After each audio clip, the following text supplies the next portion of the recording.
Assalamualaikum warahmatullahi wabarakatuh. Innal hamdalillah nahmaduhu wa nasta'inuhu wa nastaghfiruh wa na'udzu billahi min syururi anfusina wa min sayyiati a'malina. Man yahdihillahu fala mudilla lahu wa man yudlil fala hadiya lahu.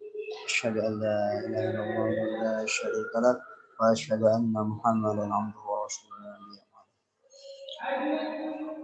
Asyhadu qala ta'ala وإذ قال ربك للملائكة إني جاعل في الأرض خليفة قالوا وتجعل فيها من يفسد فيها ويسفك الدماء نحن نسبح بحمدك ونقدس لك قال إني أعلم ما لا تعلم صدق الله العظيم. Bapak dosen yang saya hormati, teman-teman rekan-rekan yang saya banggakan, saya di sini Muhammad Syafi'i akan memaparkan tentang konsep manusia dalam hijauan tafsir terbawi dalam pembahasan tentang al-bashar. Sebagaimana kita ketahui, manusia adalah salah satu makhluk ciptaan Allah yang diciptakan dengan berbagai macam keunikan tersendiri. Dalam kisahnya, ketika permulaan akan menciptakan manusia, Allah berdiskusi dengan malaikat tentang ciptaannya ini, di mana para malaikat kurang setuju dengan hal ini karena manusia menurut para malaikat adalah makhluk yang akan membuat kerusakan di muka bumi. Tapi pada akhirnya malaikat diskusi Allah dan para malaikat ini, malaikat menerima akan ciptaan manusia sebagai khalifah di muka bumi ini. Sebagaimana yang tercantum dalam surat Al-Baqarah ayat 30 yang tadi dibacakan, wa a'udzu minasyaitonir rajim wa idz qala rabbuka lil malaikati inni ja'ilun fil ardi khalifah qalu wa taj'alu fiha may yufsidu fiha wa yasfiku ad-dima wa nahnu nusabbihuka bihamdika wa nuqaddisu lak qala inni a'lamu ma la ta'lamun. Ingatlah ketika Tuhan berfirman kepada malaikat, sesungguhnya aku hendak menjadikan seorang khalifah di muka bumi ini. Mereka berkata, mengapa engkau hendak menjadikan khalifah di bumi itu? Orang tersebut akan membuat kerusakan padanya dan menumpahkan darah. Padahal kami senantiasa bertasbih dengan memuji engkau dan mensucikan engkau. Tuhan berfirman, Allah berfirman, sesungguhnya aku mengetahui apa yang tidak kamu ketahui. Nah, dengan berbagai keunikannya ini, manusia pun bisa dijuluki hayawanun natik, yaitu hewan ataupun yang berakal atau bisa berpikir. Dengan adanya akal, manusia tidak jauh berbeda dengan hewan yang mencari makan. Tapi dengan akalnya, manusia diharuskan untuk bisa memilah dan memilih manakah makanan yang sehat dan tidak, kotor dan bersih, serta yang lebih penting lagi adalah mana makanan yang halal dan haram. Manusia harus bisa membedakannya, baik dari segi jenis makanannya maupun jenis cara mendapatkannya. Di samping akal, manusia pun diberi nafsu. Dengan nafsu ini masih didorong untuk mencari dunia dan bersenang-senang di dunia. Tapi harus diimbangi pula dengan penggunaan akal sebagai pembatas mana yang boleh ataupun tidak. Manusia adalah makhluk dinamis. Ya. Secara normal, sebagai manusia adalah makhluk yang sering bergerak dan berpindah, yang didorong oleh nafsu yang dibimbing dengan akalnya. Dari segi keimanan pun, manusia berpindah-pindah tingkat keimanannya, kadang naik dan kadang turun. Nah, langsung saja di sini saya akan memaparkan tentang al-bashar. Apa sih al-bashar itu? Sebelumnya mohon maaf, di sini kamera depannya kurang berfungsi dengan baik. Mudah-mudahan dapat ditangkap. Konsep manusia dalam hijauan tafsir terbawi al-bashar.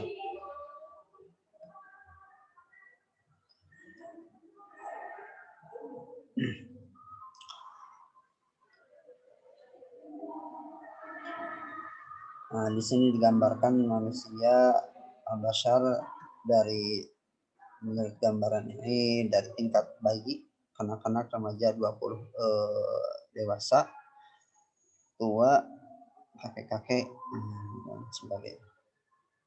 Al-bashar.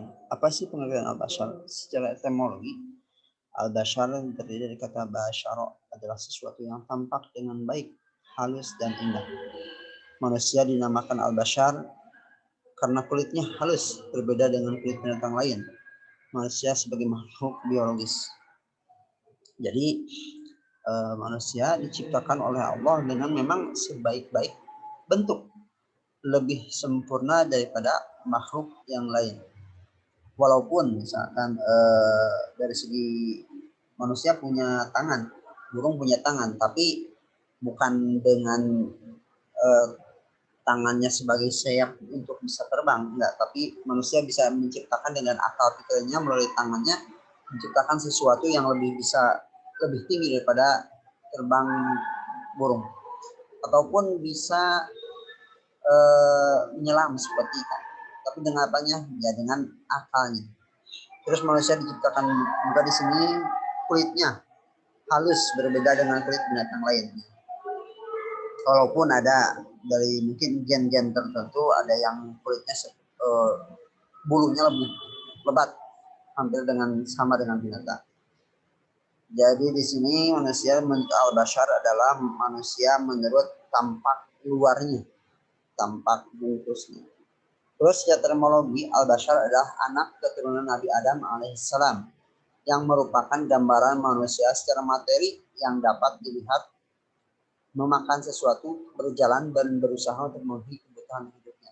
Jadi manusia dari manapun pasti kalau secara tidak langsung disadari atau tidak, dia harus berusaha semampunya sesuai dengan kemampuannya untuk berjalan untuk memenuhi hajat hidupnya.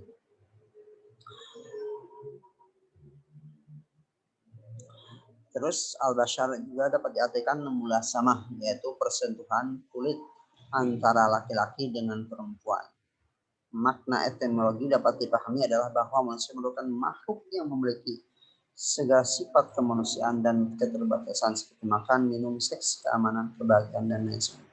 Ini dari segi orang per orang, manusia butuh dengan yang lain. Butuh akan hajat hidupnya. Bahkan Nabi pun seorang manusia. Beliau pun membutuhkan makan, minum, menikah, rasa aman, bahagia, sedih, dan lain sebagainya. Itu manusia dari segi tampak luar.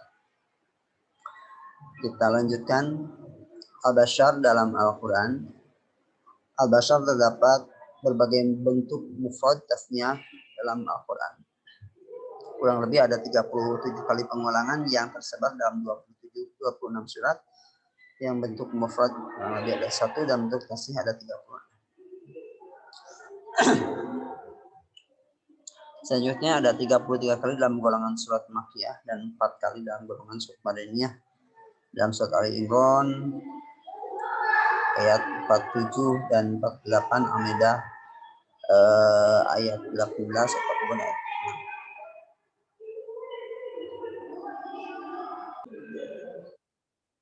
Contoh dalam surat Ali Imran ayat 47. A'udzubillahi minasyaitonir rajim. Qalat rabbi anna yakunu li waladun wa lam yamsasni bashar. Qala kadzalika yakhluqu ma yasha' idza qada amran fa innama yaqulu lahu kun fayakun. Katakanlah, wahai Tuhanku, betapa aku mempunyai anak padahal aku belum pernah disentuh oleh seorang laki-laki. Terus di ayat 7 basar di sini sentuhan kulitnya. Terus di ayat 79 menyebutkan maka li basyarin ayyutiyahu Allahul kitaba wa hukman wa nubuwwatan thumma yaqulu an-nasi kunu ibadallahi min dunillahi walakin kunu rabbaniyyin bima kuntum tu'allimuna kitab wa bima kuntum tadrusun. Tidak pantaslah bagi seorang manusia yang diberi Alkitab hikmah serta kenabian berdekat kepada manusia hendaklah kamu menjadi hamba-hambaku dan bukan hamba-hamba Allah, tetapi hendaklah kamu menjadi Rabban sebab kamu mengajarkan Alkitab dan sebab kamu selalu mempelajarinya. Ini beberapa contoh kalimat Al-Bashar dalam surat. Terus Al-Bashar dan surat Al-Madaniyah tentang Siti Maryam yang tidak pernah berhubungan suami istri, yang tidak pernah disentuh. yang barusan disebutkan. Terus tanggapan Allah terhadap pengakuan ahli kitab bahwa Isa adalah Tuhan. Jawaban Nabi Muhammad terhadap pengakuan Yahudi dan Nasrani bahwa mereka adalah anak Allah. Yang keempat adalah penolakan Nabi Bani Israel terhadap Rasul karena dia juga seorang manusia. Nah, sementara Al-Bashar dan Suatu Makiyah, kemungkinan karena penolakan keras Nabi terhadap terjadi di Mekah sebagai tanggapan terhadap mereka dan sebagai tasliyah, hiburan terhadap Nabi Muhammad SAW apa yang dihadapinya. Perbedaan Al-Bashar, Nabi atau Rasul dengan manusia pada umumnya. A'udzubillahi minasyaitonir rajim. Maaf, ini ada tulisan, ada kekeliruan. Qul innama ana basyarun mithlukum yuha ilayya annama ilahukum ilahun wahid.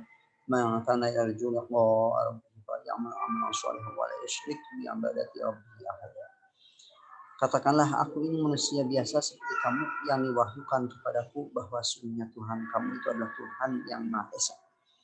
Barang siapa mengharapkan berjumpa dengan Tuhannya, maka hendaklah ia mengerjakan amal soleh dan janganlah ia mempersukan seorang pun juga dalam beribadah kepada Tuhan. Di sini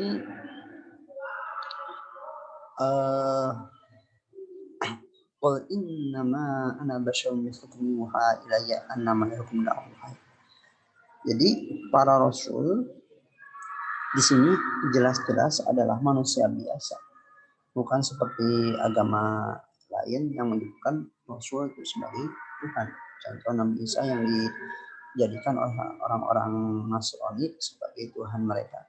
Nah, ini Bashar di sini manusia biasa seperti kita mislukum yuha, tapi para nabi ini, para rasul ini diberikan wahyu untuk mengemban amanah kenabian yang disampaikan kepada para umat.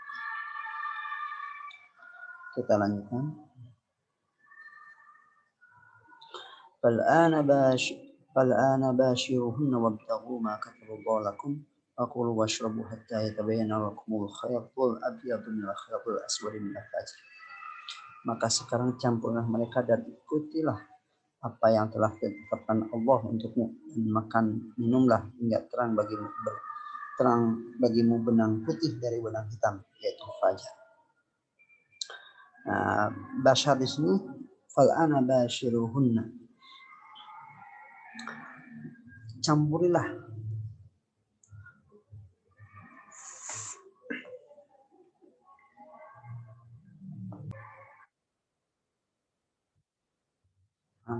Al-ana basyiruna di sini bercampur, yaitu hubungan suami istri yang dimana dilarang untuk bercampur suami istri di siang hari Ramadan, tapi setelah malam itu diperbolehkan. Yang bercampur suami istri, makan minum yang halal pun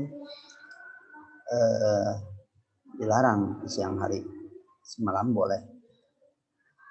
Ya, bercampur suami istri pun siang hari dilarang, apalagi yang belum menikah. Basyarun di sini mempunyai arti tentang hasrat seksual, hubungan suami istri, di mana diperbolehkannya hanya malam hari saja di bulan Ramadan, sementara siang diharamkan. Jangankan yang dengan luar istri kita, dengan istri kita saja diharamkan untuk siang hari, sementara yang malam diperbolehkan. Nah, karena Bashar adalah manusia yang berevolusi seksual sehingga mampu untuk berketurunan. Karena bukan hanya hewan saja, manusia itu lebih lihai mungkin ya dari segi Basharnya. Manusia mampu berevolusi seksual sehingga mampu untuk berketurunan. Kita lanjutkan kesimpulannya.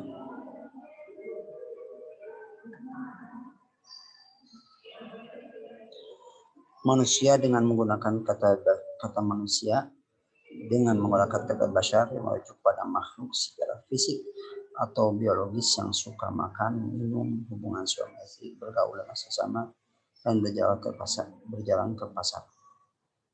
Aspek fisik itu yang menyebut pengertian bashar mencakup anak keturunan Adam keseluruhan.